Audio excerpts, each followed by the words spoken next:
Right, so differentiation. Generally speaking, most recruitment businesses feel that they have, to use a different phrase, a good USP to service their business with. Is that fair? So what have you got that's different? Does everyone here believe that you've got something that you can tell your clients and your candidates, or both, that is different and draws you apart from your competitors? Does anyone not think so? Put it that way around. Right, so you all think you have. Now, if I'm a cynical old sod of a client who's been around the block a few times, and I know what you guys are trying to do, and I know how much it's... Think for a moment, in answer to my question, so why would I deal with you? What have you got that's so marvellous that I should automatically, not knowing anything about you yet, use your business? Think what you're going to answer to that. You've got your answer in your mind? I hope you have. You should have had an elevator pitch by now. Okay. If I said, so what? Or I said, and so none of your competitors has got the same idea? Don't do the same thing? Now, have you got anything left, anybody, who you feel is really different to your competitors? If you have got a differentiator, it's important to know that you have, by having checked it out against your competitors. Because if you and your consultants are going to use this to promote your service, you do not want to be promoting it on the basis that is immediately wrong, or people say, well, that's bold, that's wrong for a start. Okay? So basically, do you know that your competitors don't do the same? And if you don't know, I think you should find out. And if you do know, and some do, then that's not a differentiation, clearly. There's nothing different about it. So if you do know that they don't offer the same stuff, great. But, and this is my big but, is it really beneficial to either or both of your customers? How many customers do you have? All of you? How many customers do you have? All of you have got 2 customers, in my book. Clients and candidates, and both need to be treated as customers in the same sense of customer service and all that stuff that goes around it. Your candidates, of course, need the same sort of treatment as your clients do in terms of care and in terms of quality. So whenever I use the word customer, I mean both. I'll talk about clients and I'll talk about candidates, but customers is both. So is it really beneficial to either or both of your customers? Because the rationale behind differentiation, and I use the word differentiation because I hate USP. Why would I hate USP? What's the middle word? Mr. Client, I'd like to tell you about our unique selling propositions, or points, or whatever you want to use the word for P. Selling, I don't think is a word we want to use, is it?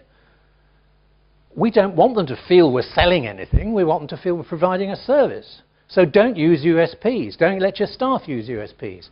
And instead, why not say, we have a number of differentiators against our competitors which are benefit to you. Let me tell you what they are. Now that sounds much more professional for a start. Doesn't use okay, an Americanism, and doesn't mention the dirty word.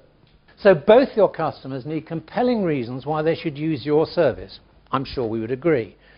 Your consultants need powerful ammunition with which to fight the competition. And if you've got something different, they do have such stuff. You need logical reasons, that is, that you're adding value to fight, to maintain your margins. Now, who hasn't got any pressure on price? Right. And 'twas ever thus, and will ever be thus. So margins are always going to be under pressure.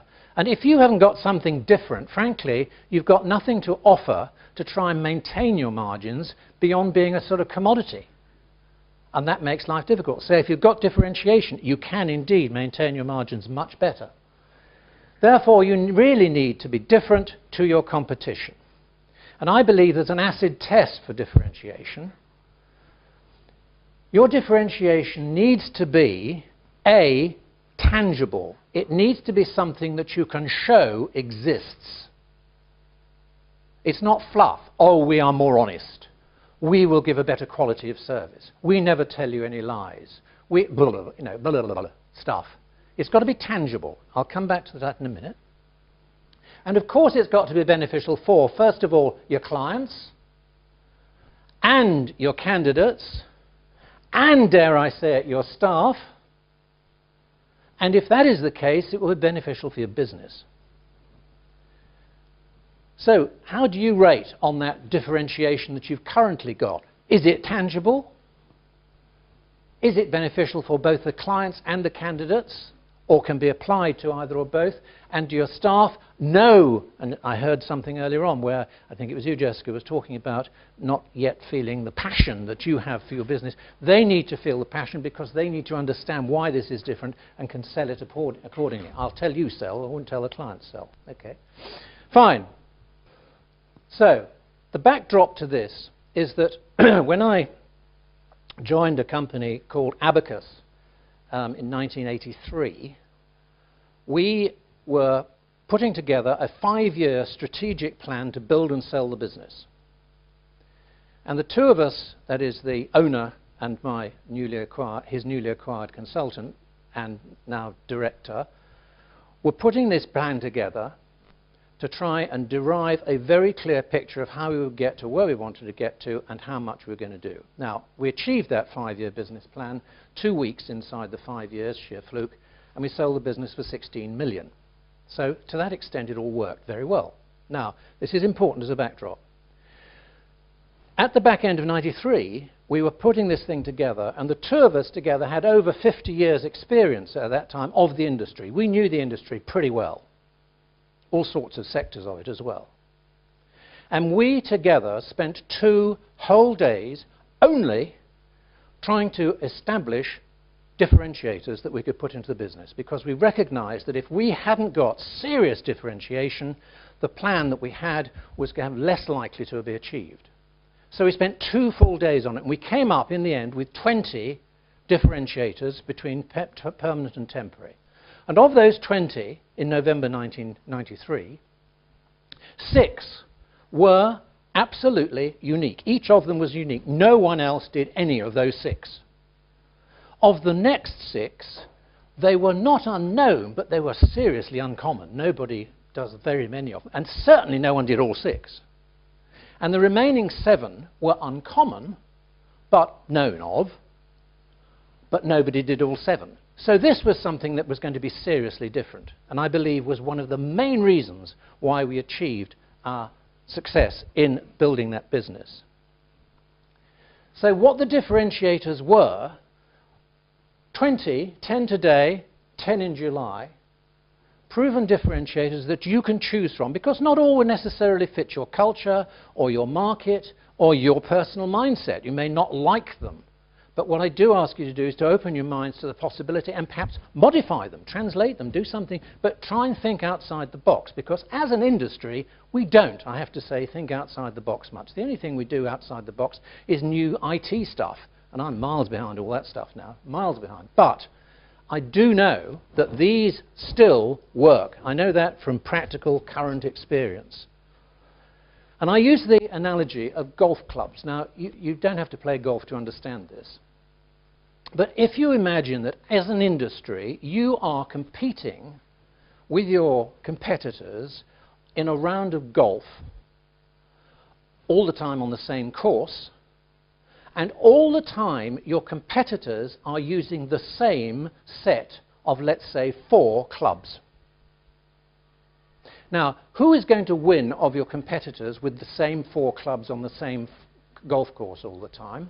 It's then going to depend on the guy themselves and how good they are at swinging it and reading the market and blah, blah, blah, and reading the course and so on. Yes? Agreed. If, however, you came on and said, right, I have now got the latest state-of-the-art full set of golf clubs, and I'm going to play golf with you on the course now, are you going to beat the competition? I'm glad you're hesitating, because the immediate suggestion might be that you are. No, you're not. But you're certainly going to have a hell of a lot better chance.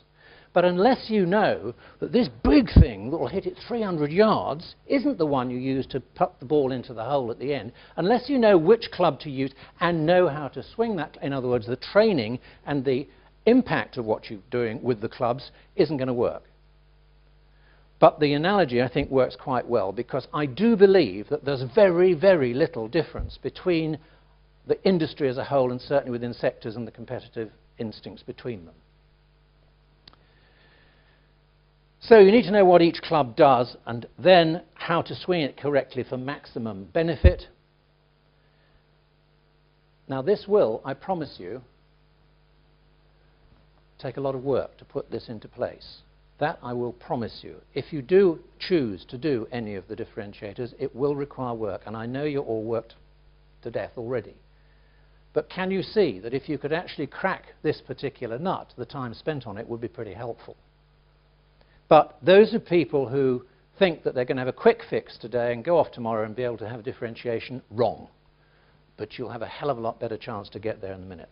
Okay, so let's start on today's, which is permanence.